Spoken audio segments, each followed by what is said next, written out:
بسم اللہ الرحمن الرحیم۔ السلام علیکم۔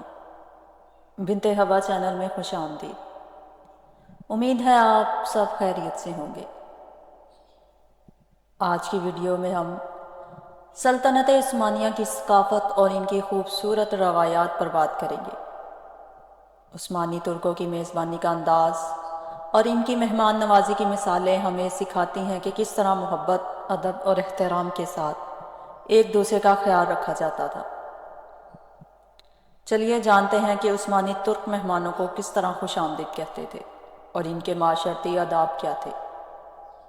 ویڈیو میں آگے بڑھنے سے پہلے چینل پر نئے آنے والے ناظرین سے گزارش ہے کہ وہ چینل کو سبسکرائب کریں اور ساتھ میں بیل آئیکن کو بھی پریس کریں تاکہ ہر نئی ویڈیو کا نوٹیفیکیشن آپ کو سب سے پہلے ملے، اور اگر ویڈیو اچھی لگے تو اسے شیئر کرنا مت بھولیں۔ چلیں شروع کرتے ہیں آج کی کہانی۔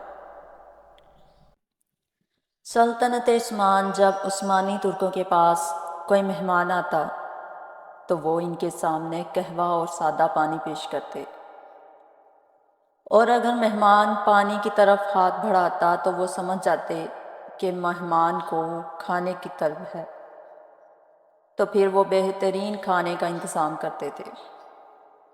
اگر وہ قہوے کی طرف ہاتھ بڑھاتا تو وہ جان لیتے کہ مہمان کو کھانے کی حاجت نہیں ہے۔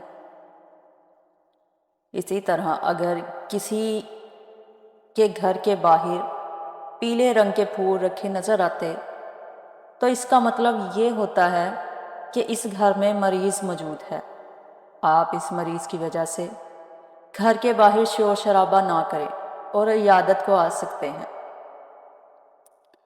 اور اگر گھر کے باہر سرخ رنگ کے پھول رکھے نظر آتے تو یہ اس بات کی طرف اشارہ ہوتا کہ گھر میں بالغ لڑکی موجود ہے، لہٰذا گھر کے پاس بازاری جملے نہ بولے جائیں۔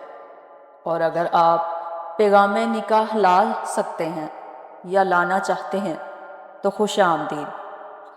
اسی طرح گھر کے باہر 2 ڈور بیل گھنٹی نما ہتھوڑے رکھے جاتے تھے، ایک بڑا اور ایک چھوٹا۔ اگر بڑا ہتھوڑا بجایا جاتا تو یہ اس بات کی طرف اشارہ ہوتا کہ گھر کے باہر مرد آیا ہے، لہٰذا گھر کا مرد باہر جاتا تھا۔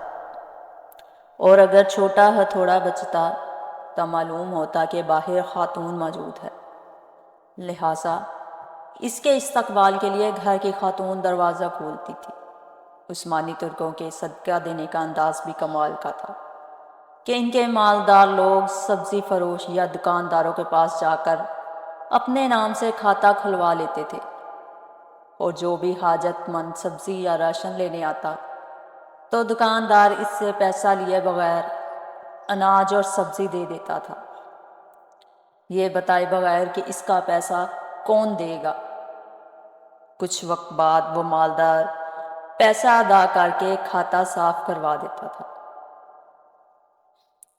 اگر کسی عثمانی ترک کی عمر 63 سال سے بڑھ جاتی اور اس سے کوئی پوچھتا کہ آپ کی عمر کیا ہے تو وہ نبی پاک صلی اللہ علیہ وآلہ وسلم سے حیا و ادب کرتے ہوئے یہ نہ کہتا کہ میری عمر 63 سال سے زیادہ ہو گئی ہے، بلکہ یہ کہتا، بیٹا ہم حد سے آگے بڑھ چکے ہیں۔ کیسا ادب، کیسا عشق تھا، ان لوگوں کی کیسی بہترین عادات تھی۔ ان لوگوں کی یہی وجہ تھی کہ عالمی کفن نے سلطنت عثمانیہ کے غداروں سے مل کر ٹکڑے کر ڈالے۔ میرا دل کرتا ہے اس ویڈیو کو ہر مسلمان تک پہنچاؤں تاکہ مسلمان اپنی تاریخ کو پڑھیں اور پھر سے یہ اصول اپنائیں۔ انشاءاللہ اللہ پاک ہم سب کو صراط مستقیم پر چلنے کی توفیق عطا فرمائے، آمین یا رب العالمین۔